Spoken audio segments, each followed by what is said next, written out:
For me, it really seems that nothing really changes.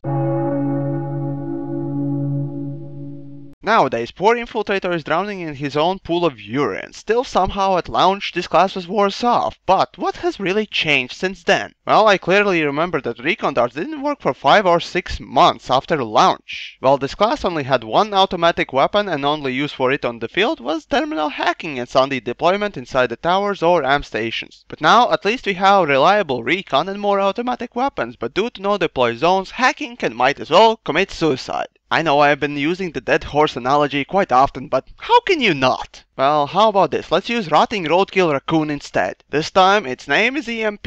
More specifically, the fact that EMP does disable all shields for infantry and destroys all explosives, as well as deployable beacon thingies. And most importantly, it drains all abilities' energies except for heavy assault. Time and time again I have asked developers to explain me the simple thing. Why hasn't it been fixed if it's a bug? Or why did they felt that heavy needed that boost against the weakest class to begin with, if it's not a bug? Maybe I'm just blind, but I did not see this change in any of the patches, so I still consider it to be a bug. So devs, why is it still in the game? I used to rely on my EMP to help me deal with heavies all the time, just to put us both on equal ground. But no, you just simply rip out my intestines and shove them up my ass, just to make this game more unbalanced. And speaking of balance, let's take Team Fortress for example. Spy, the cloaker class there, has ability to insta-kill with a backstab. Sure, here it might not be fitting, so Infiltrator gets stronger weapons and it's more visible. Heavy in TF2 is slower and dishes out a lot of damage, and yet, with careful planning, Spy can take him out. While in Planetside, even if you surprise Heavy, once that asswipe pops his Ivan shield, you are royally boned. Is that the balance devs see? Maybe we should perform some diagnostics as well as lobotomy on them, just in case. Honestly, I thought that there would be someone in their team that had enough conscience to give each class a way to defeat others. But no, I guess Infiltrator is supposed to just lay there like a corpse and let other necrophiliacs called Heavies abuse him. And you know what's more offensive? Remember, a little while ago, just before Infiltrator update, they wanted to add a little gadget to this class called Recon Drone. Yes, it seems that most have forgotten about it, but I certainly have not. I still remember a few weeks before the update, they announced in one of their streams that instead of giving this thing to Infiltrator as a tool, they want to make it a consumable and give it to all classes. Fuck, it's like shoving both middle fingers up your nose while constantly kicking you in the crotch. Now all that aside, Infiltrator is still plagued by 3 horsemen of doom. The unreliable turret hack, the unreliable cloaking, and his little brother, the healing cloak bug. So let's start with unreliable turret hacking. Now in small or big battles it's very useful if Infiltrator hacks a turret and uses it against the enemy. But if you just want to kill the guy inside, you still need to hack the turret and wait for an enemy to pop out. Well, in theory it works great, but sometimes Overlord the Dreadful Lag comes along and makes the player appear on your screen only after he has jumped out and desolated your rectum. This honestly has bugged me ever since the beginning. As for unreliable cloak and its little brother, well, first off, if you are being healed by a grenade or medic himself and you decide to cloak, your head and weapon will stay uncloaked, making you into floating ghost. Unfortunately, enemies are too stupid to be afraid of ghosts, or they just know that anything that moves must be shot. I guess that's the American way. Nonetheless, this bug has gotten me killed too many times. But oddly enough, this is not the only problem with cloaking. See, sometimes you uncloak, shoot, and then at the same time you reload and cloak. For some reason, at this point, game decides that you are doing too many OP things at once. And so it uncloaks you while you're in the middle of a huge crowd of enemies, who are glad to make a barbecue out of your corpse. Another problem with cloaking is that in general, it's very slow and laggy, to say the least. And you know that all of these problems were in the game since launch, so all I can say is that it has gotten worse. Finally, I just want to say that it's not fair nor balanced that Infiltrator cannot do anything against enemy vehicles directly. Other classes have explosive weapons or tools that deal enough damage to be effective. At this point I have to mention that using explosive darts against MBT is like throwing shit at your enemy. All it does is make you look like a chimp with few chromosomes missing. So solution is quite obvious. Give hacking some real use on the field. Why not vehicle hacking, just like in Planetside 1? And those of you who have learning disabilities or just small skull, you can sit down and stop protesting. Because if you look at first incarnation of this ability, you can see that it took a lot of time and skill to hack a vehicle. But if you were inside a vehicle that is being hacked, the alarm would go off and you would possibly move away. And you know, in Planetside 1 you could still hack if you were cloaked. But in Planetside 2, let's just have a decent timer to hack a vehicle unless it's a deployed Sunday and you are uncloaked. And that's it. I mean, come on, it would make Infiltrator much more fun to play and it would actually do some real good for the people around him.